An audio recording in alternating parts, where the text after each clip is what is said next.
kështu, hajde shkojmë në fotën tjetër, është Olsi Bylyke edhe është një diskutim fakt Olsi prej kur ka fillu Big Brother i Shqipënisë.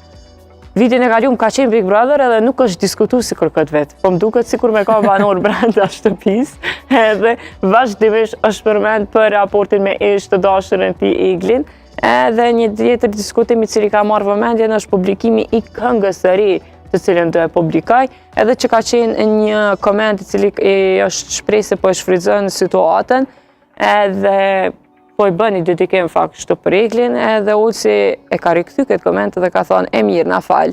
Veç më thuaj kur ta publikoj në projekt që mos të lidhet me situatën.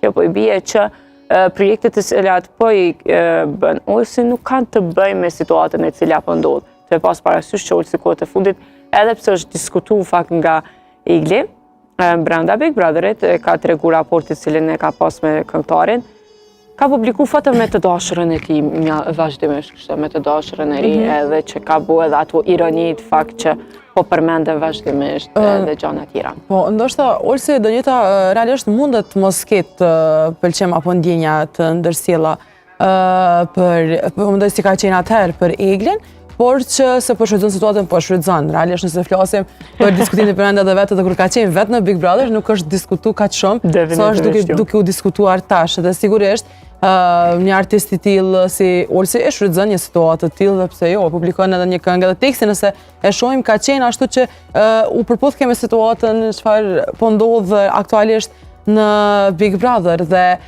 situatën e Eglit, pastaj se çfarë po ndodh kemi para dhe Eglit që i ka dërguar mesazhe nga brenda Olsit.